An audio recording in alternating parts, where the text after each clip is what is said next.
welcome back to the Nerdcore Podcast. The podcast reviews movies and talks that nerd shit.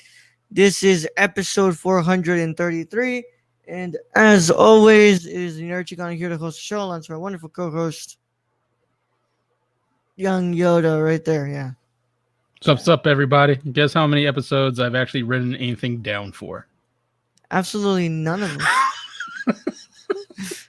Not a goddamn thing. Not a goddamn thing, Off bro. the dome. Off the dome. How bro. many episodes? How many episodes are all? 430. Fuck yeah. Give or take, like I want to say 430 episodes, yeah. I've said a lot of shit I've forgotten by now. Yeah. Now you know why I usually watch the movies like the day before, right? Or like Generally, yeah. Yeah, it gets bad when we watch it, and then it's like a week later. It's like, I don't know, I liked it though. That was a great movie. I was like, I can't remember exactly, but I remember it. I remember a scene. Yeah. It But then that's kind of playing with the devil in a way too, because you're like, shit, am I gonna be able to finish this? I got like, I'm gonna make content. Yeah.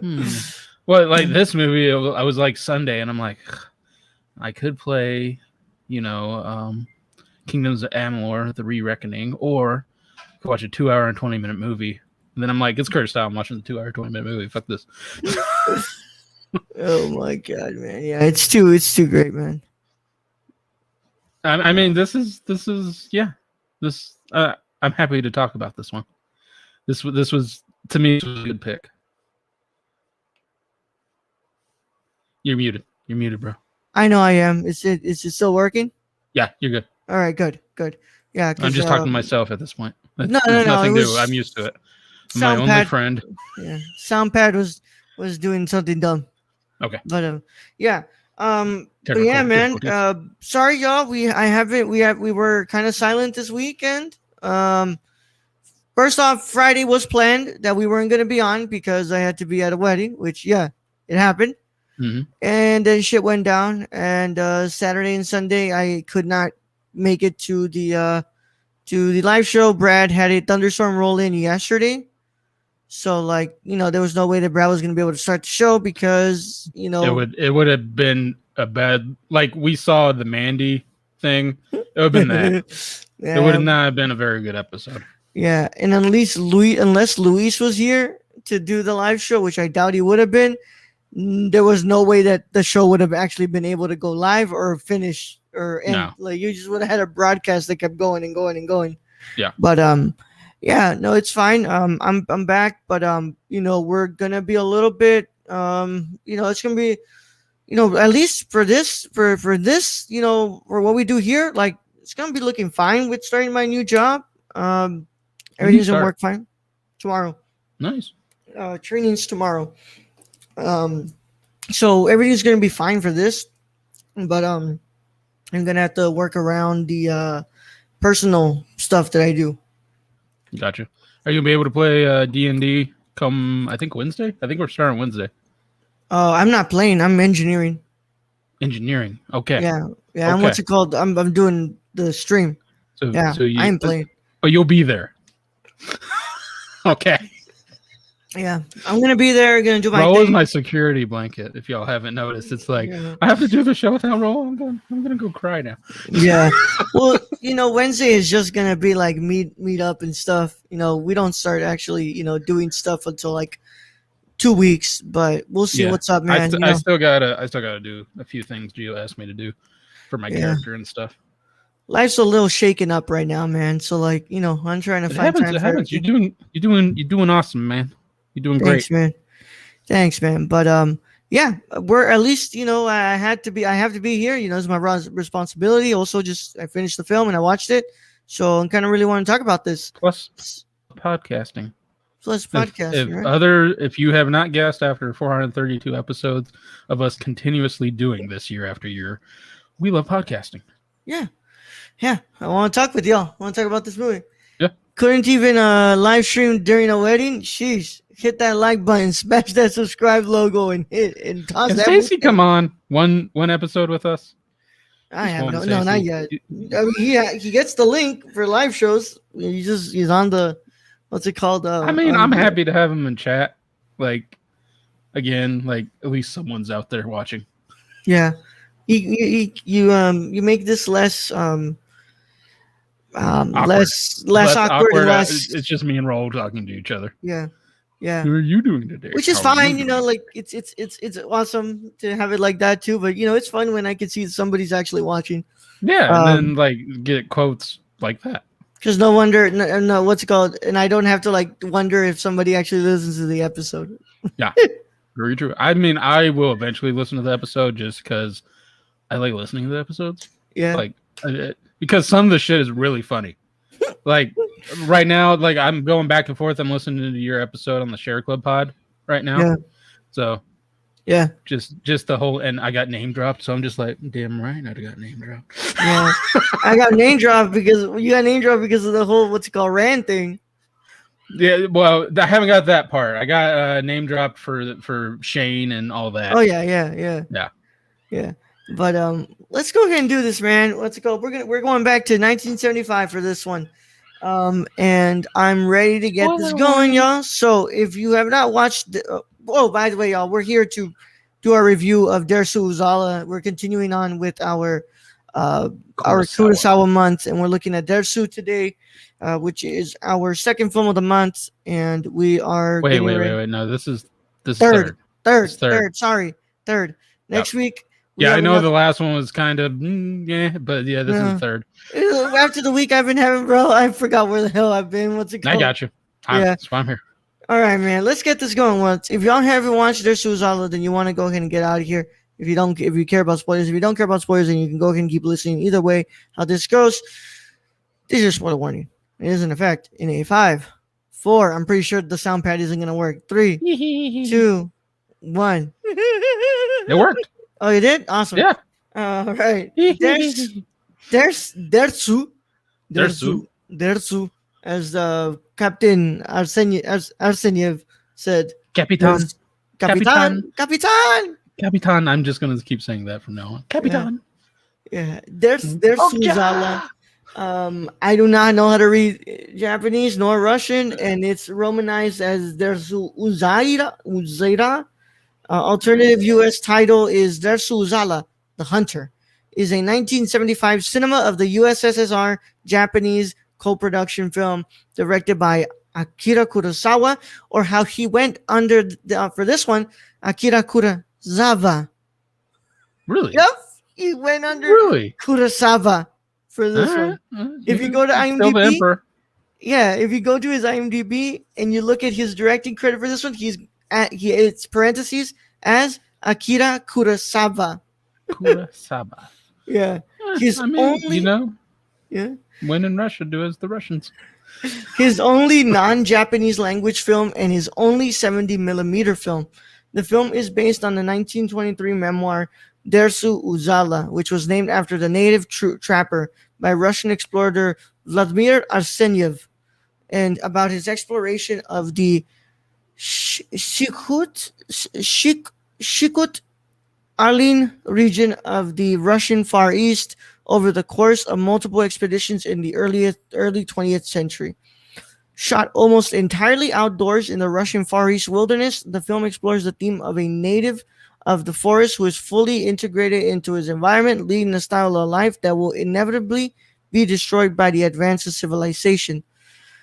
It is also about the growth of respect and deep friendship between two men who have profoundly different backgrounds, and about the difficulty of coping with the loss of strength and the ability that comes with old age. The film won the 1976 Oscar for Best Foreign Language Film, the Golden Prize, and the Prix Fipresci at the 9th Moscow International Film Festival, and a number of other awards. It sold 20.4 million tickets in the Soviet Union and made 1.2 million in the US and Canada. I doubt it had a very wide race though in the U.S. and Canada. Well, bro, this was like about a budget of $4 million estimated. So you figure like they made all their money and more in Russia. In Russia. Easily. Yeah. So of course, what's it called? Shot by 3 cinematographers here. We had Asakuzu Nakai. I believe Nakai had shot most of his. Yeah, of course. This is the Academy Award winning cinematographer for Ran. he shot Ran. You can Which tell. makes sense. Yeah, This makes makes sense. sense. Makes all of the sense. You can tell. And Yuri Gatman and Fyodor Dobranov, and edited by Valentina Stepanova, and music by Isaac Schwartz, and it sits at 2 hours and 24 minutes long. Yeah. It doesn't even give me a date when the movie was released in USSR. It literally says 1970, July 1975. Yeah, and just like you fucking figure it out. Yeah. Oh my god, bro. But yeah, I'm guessing it was like between the 10th to the 23rd because that's when Moscow International Film Festival was. But yeah. Yeah, By the man. way, Stacy has a comment. Got outdoors in the Russian wilderness, so DiCaprio got eaten by a bear this time, right? Look, man. You have to watch it. Yeah, I want to just say a couple of things. You know, I was watching a Criterion Closet episode, and Nicholas Van den Refn was on, and he was talking about how, like, he picks out a stalker, and he's like, we've all stolen from Tarkovsky. Well, everybody kind of steals from Kurosawa too, because everyone steals from Kurosawa. Some of those shots, the moon and sun shot, fucking Star Wars. Yeah, George Lucas stole that whole shot. 100%. And I'm sure Alejandro looked a little bit at this for some inspiration for Revenant, at least, because this was kind of following through too. But I had been wanting to watch this one for a really long time because, of course, this was his first and only non-Japanese language movie, and he won the best foreign language. Right? That's kind of amazing. Then again, I don't know what Tarkovsky only did, I guess, Russian. No, he Russian until Stalker, and then he did Italian for Nostalgia. Oh, okay. And then remember, he was Swedish for the Sacrifice. That's right. Yeah, but I was really interested in watching this because, of course, that, and also like the fact that he had won the best foreign language for this one. Of course, it wasn't the first one that he won it for. I believe he's had 2 wins it was this one and for Rashomon. But before that, they were just given as like honorary Oscars because there was no actual category until La Strada won it and Federico Fellini got his first one. But I had wanted to watch this one for a really long time, and I really didn't know much about it. So I kind of went into this like, okay, I wonder what this is going to be about. And from the first shot, I was like, oh, we watching something else today. This is going to be something. Mm-hmm. And just the shots of the grass and the changing colors and all that. It sucked you right in. Like I said, it's the Emperor in his best form in this. Yeah, and it's like I'm watching this. I'm just like, wow, this is just incredibly shot. Our story is really, our story is really slow. By the way, there's no way that you can't call this slow. I mean, it's 2 hours and 22 minutes, but. Like I said, the last movie was slow. I didn't really feel it in this one. Like this one, I enjoyed. I felt it, but like once again, I'm gonna go back to that. Like slowness isn't a bad thing sometimes because sometimes we need it to stay slow. And here, like we want to go ahead and savor every moment that Arseniev is with Dersu, and we want to just be around them so much because we know that eventually down the line. We're probably going to find out that one of them either died. Yeah, which, it kind of expected, but you were kind of hoping for a happy ending. But yeah, if you know Kurosawa, happy endings don't exist. But there's a lot of stuff I want to go through before we actually give full on reviews. But I just want to say that for initial thoughts, I love this one. This was really, really good. This is like you said, this is the Emperor at his finest form. Like I mean, I am beating myself up right now. I've known about Kurosawa for fucking forever at this point, compared probably to you and to everyone else. It's like, we need to watch Kurosawa. It's like I've known this and I have not watched this till now. And I beat myself up. It was kind of like with Ron. I'm like I know what Kurosawa can do, and I always go on. He's the best director when it comes to black and white movies. And this Holy shit. like I'm just beating myself up. I'm like, it's Kurosawa. Why don't you watch it, dummy? Yeah. Yeah. Brad, what were your thoughts on what were your initial thoughts? Initial I thoughts love on this movie. Dersu? This movie is something else entirely. We were talking about how, I think Russia. You were telling me Russia wanted Mifune in this, Yeah. Russia and wanted Mifune, but this took 3 years, Brad. 3 years to shoot this. I bet. He shot this for 3 years. I bet. But I am genuinely glad Mifune did not take this role. Um, like I love Mifune. I like what Kurosawa and Mifune do together. But for this role, I really think you needed Yoichi Matsui. No, Maxim Munzuk. You really needed him there because he really had that kind of the age weather look, but also the very like friendly, like you wanted to see this actor and this character along with Yuri Solomon, like you wanted to see them on screen. It was a great pairing. And I love Mifune, but I think this would have been the right role. Um, but yeah, cinematography in this beautiful.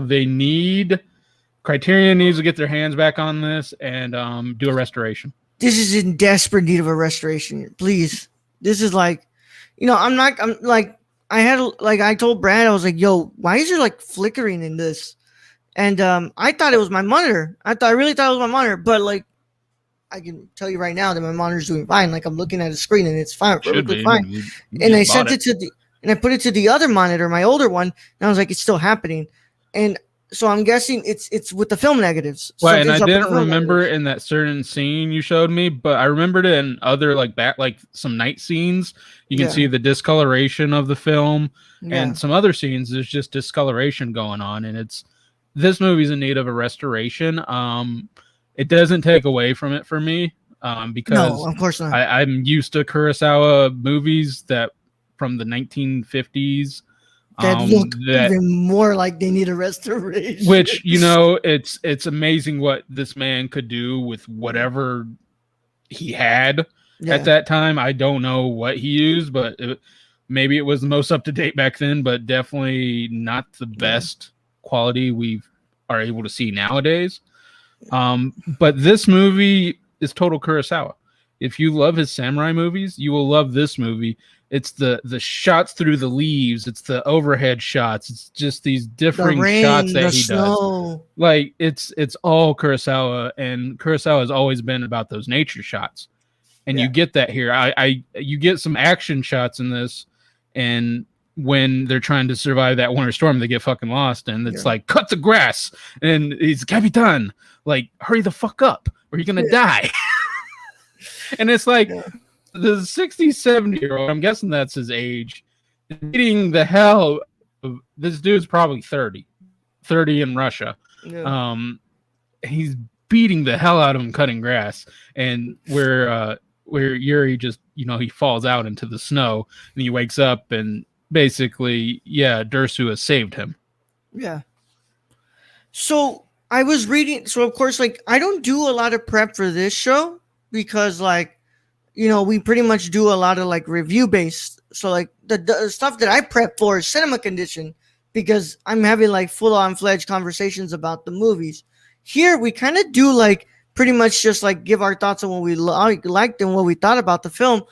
But like sometimes I get on movies that were just like absolutely blow me away that I have to do some sort of prep and I need to look at like things about this movie. First of all, yes, production lasted 3 years on this movie. Whew. That's like unheard of. Like that's unheard of anybody taking that role. That's like almost as long as Kubrick took to make Eyes Wide Shut, and that's because he had to reshoot it. As you were telling me, Kurosawa couldn't find work at this time. No, so he released Doris Kaden, which we are going to discuss on the Patreon mini pod. That does really bad at Japan. And what's it called? He wants to make another movie. He wants to make this movie, but he wants to set it in Japan. He wants to find a Japanese setting for. Well, first of all, hold on. He had wanted to make this movie back in 1950, and he wanted to make it in a Japanese setting. but he didn't. What's it called? They didn't. He didn't. He got too preoccupied with other things, and he just he left it aside. He's like, I'm gonna come I back to this mean, later. the 50s was the height of his career, really. So he was Yeah, making every kind of making movie. everything. So no wonder this got pushed back. Doris Kaden does really bad, and he wants to make another movie, but what's it called? He wants to make another movie. He can't. What's it called? Because of course, Japan doesn't want to finance because of Doris Kaden failing. 20th Century Fox picks him up to do the Japanese what's it called filming of Tora Tora Tora. He shoots for 2 weeks. He gets fired, and then we of course know what would happen next. Which makes you question who the hell fires the emperor, and also this is why 20th Century Fox doesn't exist anymore. It's a fucking Yeah. curse. I guarantee it. Of course, Kurosawa attempts suicide later on in the 70s, and of course, thankfully, he fails at it, and he apparently learns about the actual nature of death. Then Mosfilm comes knocking at his door. Mosfilm really wants Out of everyone, would you expect the Russians to be the one to fucking? Usually, it's the Russians firing you. Yeah. Russia wants the USSR, the Soviet Union wants Kurosawa to make a movie for them. And he says, choose any book you want to adapt. And here's the funny thing, Brad. Of course, we know Kurosawa.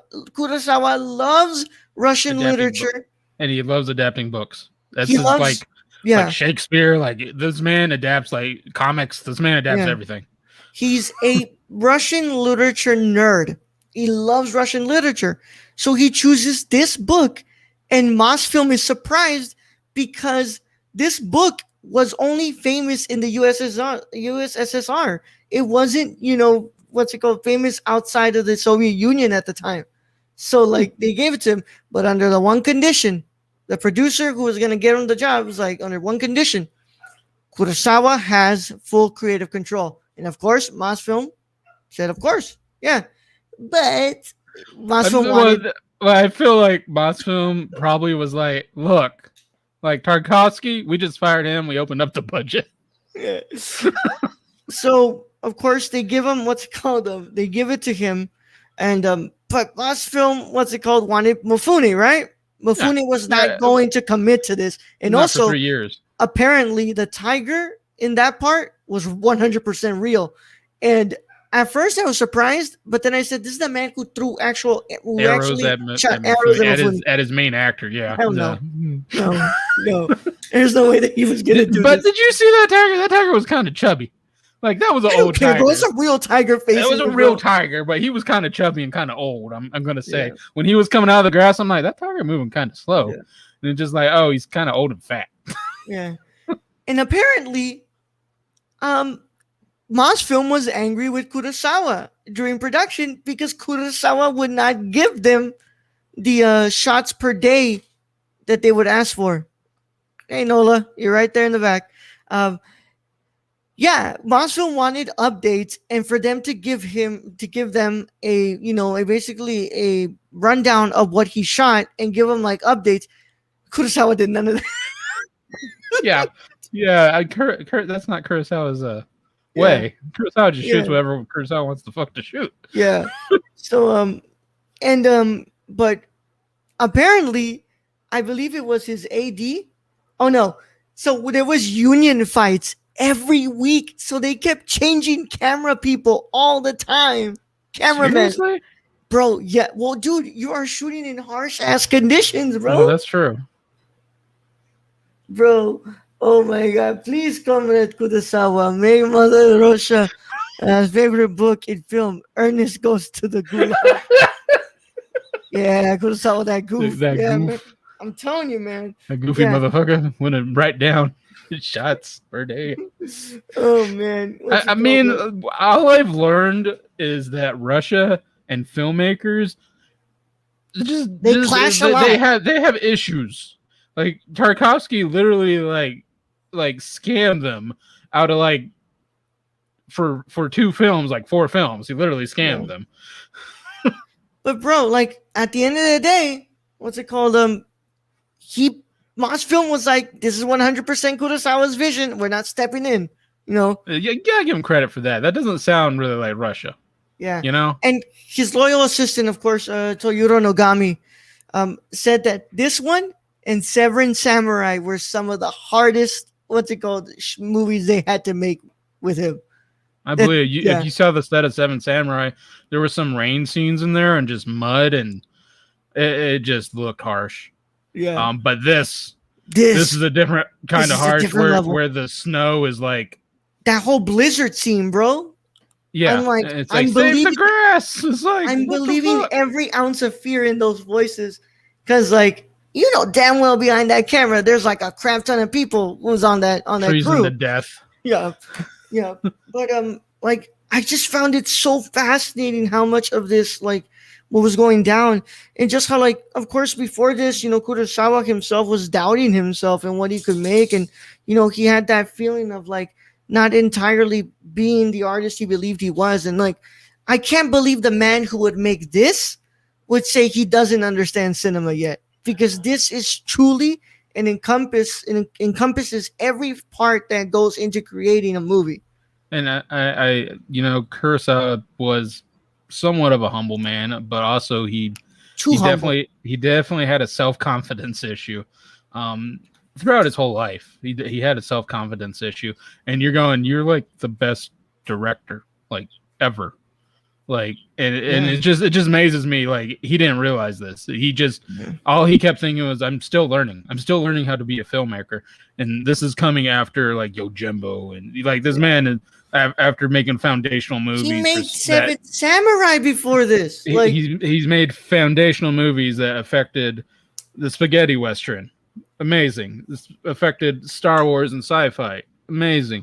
He is a foundational movie director where everything is built off of and people steal from constantly. Yeah. I love a lot of what this movie is doing, man. And the reason I don't give it like a full-on perfect score is because, like, yo, I think that this needs that restoration. We need to see this in complete, like, clean look. Can you take points away from it? No, because it needs restoration. Like, I agree with you. I 100% agree.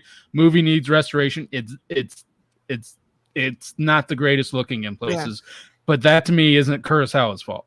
No, that was probably something to do with the film stock or the development of the film stock. Let's be real.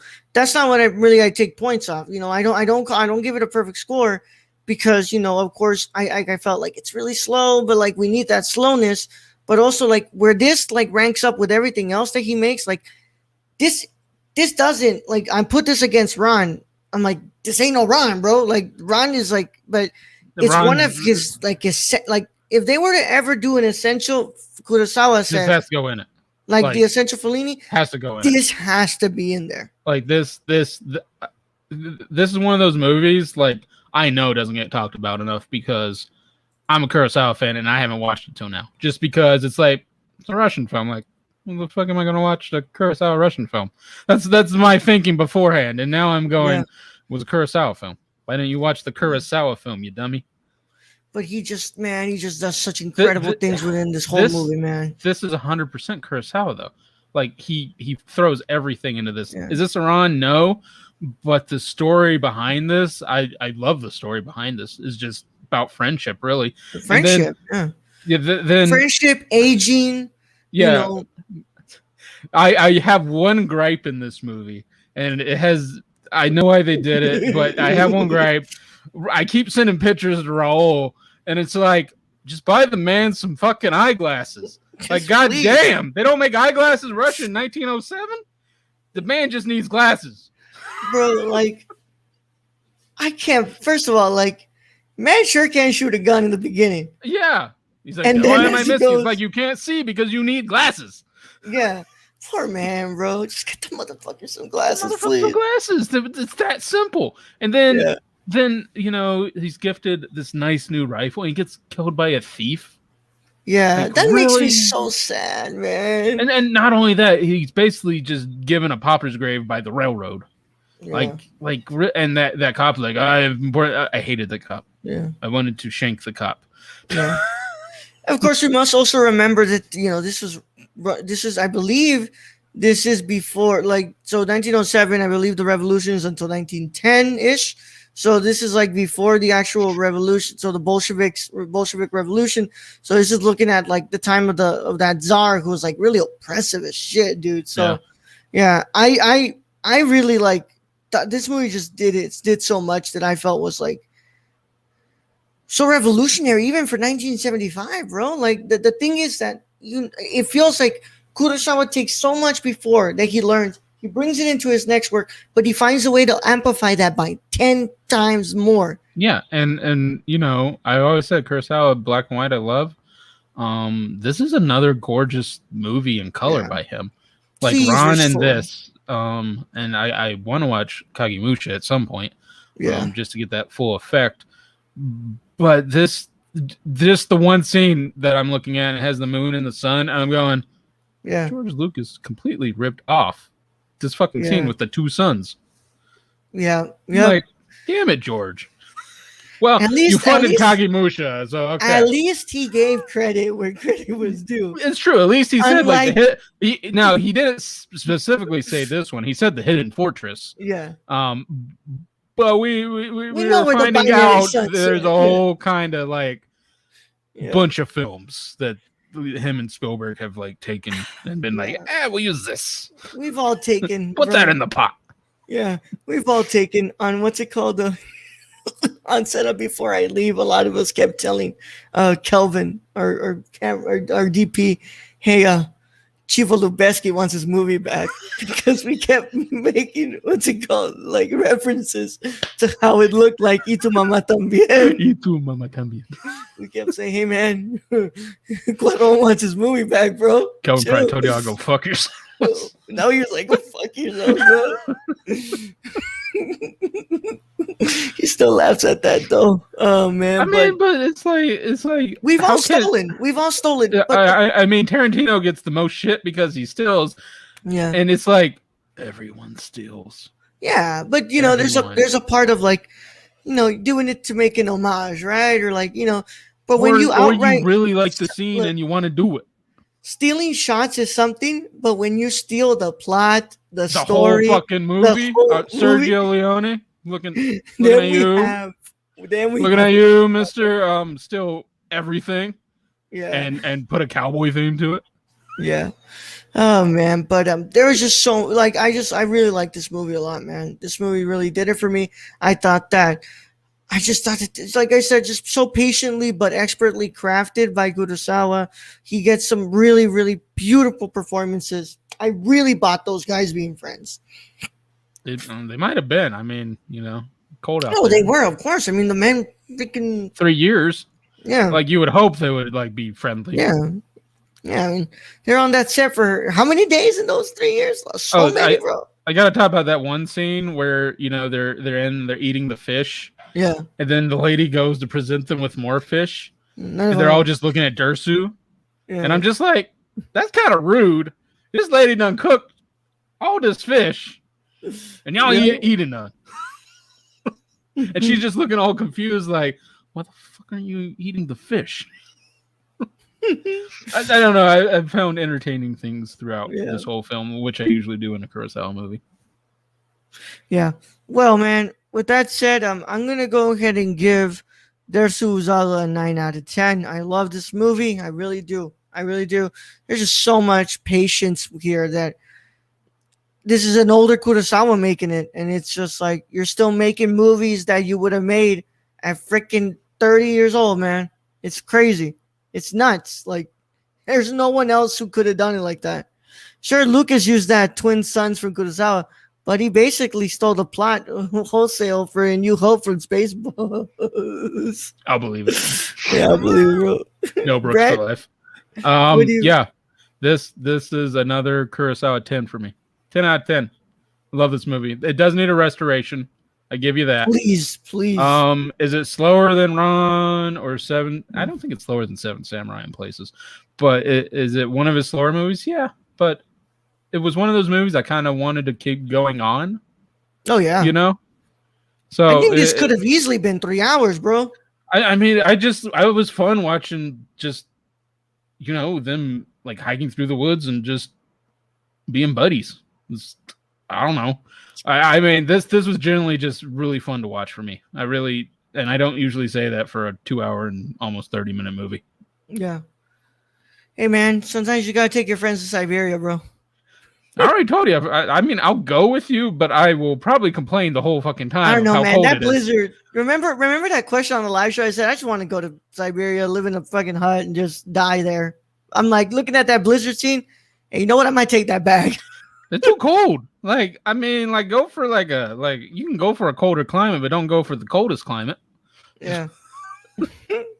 But yeah, man. I'm glad we finally checked this one off the list, man. This was good. This is was really good. a really good one. Yeah, I really can't wait to see your reaction to Dreams, because I feel like Dreams does a lot of what he sets up with all these movies. Like Dreams really does kind of encompass a lot of this.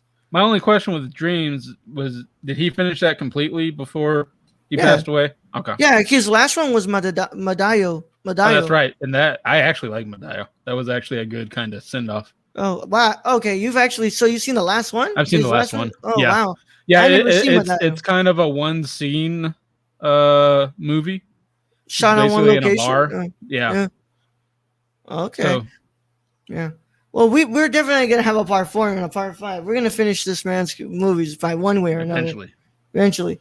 But yeah, I'm happy that we finally crossed this one off, because it was one that was kind of sitting in my watch list for a really long time, and I just really wanted to get this one out of the way. Thank you, Mother Russia. Yeah, Mosfilm, bro. At this time, Mosfilm was making a whole lot of good stuff, man. Mosfilm's fucking on their grind. Like, Yeah. damn. All right, man. Well, that's all good, but like next week we get to go back to early Kurosawa. Well, not earlier Kurosawa, but still some early Kurosawa. So next week we get to review The Bad Sleep Well, and I believe Mifune's in that one, right? Yes. Yeah. Yeah, and of course it's a very, very acclaimed Kurosawa movie that I haven't seen. Yeah. It's crazy how much like you haven't seen compared to what you've seen from the man. Yeah, I mean they're they're like Yojimbo. I've seen Yojimbo like 3, 4, or 5 times. Yeah. And I don't know. It's just one of those things. I've seen Ikiru like 10 times. It's just one of those things, there's these specific movies. They're like I want to watch all Kurosawa's movies. It's just there's these specific ones that you never think of, like Dersu Uzala. I probably would have never watched this until towards the end, just because it was, in color. Yeah. Yeah, because you're so fascinated by what he's doing in black and white. You're like, I don't want to watch the color, but like, yo, he really does a whole. He does a lot in this. He does a lot in Ron. I'm a believer. Yeah, like Kurosawa is the emperor. You don't Kurosawa doubt can do no the wrong. emperor. Yeah, you don't doubt the emperor. It's very true. Yeah, I can't believe it that Japan wouldn't finance this. It was like, yes, he messed up. He didn't do good with Jonas Kaden financially. I've never seen the film, so I can't say if he did well, with his movie. But don't doubt him. Don't doubt him. You have to remember Kurosawa, it was a whole different generation than what probably grew up with Kurosawa. Yeah, haven't even seen his cut of Blade Runner. I would watch that. Yeah, I would so watch that. Yeah, I'm just saying. But with that said, man, I want to thank you all so much for being here with us as we discuss this film. It was a really fun one to discuss, and I really like this movie, man. Like, please, just somebody get it to Criterion, just because this has no physical release. By the way, this has no physical release in the United States. That's crazy. I checked. I think there's a DVD release, but there's no actual updated release. I don't believe anybody really has I think the studio has rights to it, but they're not doing anything with it. So it's another limbo. Yeah, it's in limbo, I believe. Criterion, buy this shit, restore it, and then make me pay $40 for it. And we've seen that Mosfilm has gotten restoration for their films. Come and See got a recent restoration. So please restore Dersu, bro. We want Dersu to be restored, because I'm telling you, cleaning up that flickering and cleaning up some of the contrast in there in the film negatives, this would be top tier, bro. Yeah, restorated. Easily. This would look as beautiful as Ron. Yep. So somebody just please get it to Criterion soon and tell them to restore this because we're gonna lose I time. would like to rewatch this as a restored Fuck yeah, movie. bro. Yeah. Yeah. So with that said, we want to thank you all so much. We want to thank our Patreon supporters for making the show happen. As always, we want to thank our associate producer Sarah. We want to thank you so much, Sarah, for being here for so long. We want to thank our wonderful executive producer Shane. You can find him where? You can follow our friend Shane at twitch.tv/XSRK or on Twitter at XSRK_. Also go buy something from the Suppy God at thriftedil.com. This episode is also presented by the wonderful writers of the Nerdcore on patreon.com/nerdcore. Our wonderful Brown Rice 96, who actually didn't know that he was still a writer. Yeah, he's still a writer, boy. Nice Brown Rice 96 on everything. And of course, our wonderful Tony. Hey, Tony. Brad's wonderful TikTok pal. That's my TikTok pal. Yeah. He sends me videos. I send him back videos. Yeah. At Real Nerdy Dad on Twitter. And from Nola and myself, we say thank you for being here. And we will see you guys on Thursday as we review Pig. We're going to review Pig. It's like 2021 release. All right. It's like John Wick with a pig. Yeah. Can't wait for Nicolas Cage to lose it. All right, Brad. Nick Cage has already lost it like a few times. Like, man, that's what he's known for nowadays. But yeah. Anyways, thank you to all those joining us in chat, Ferris and Stacy. Thank you to all our listeners out there, all our Patreon supporters. We appreciate each and every one of you. And in this episode, I will just say, just get the man some fucking eyeglasses. Would have solved everything. Everything. Also, Stacy says, that'll do, Nicolas Cage. That'll do. Young Yoda out.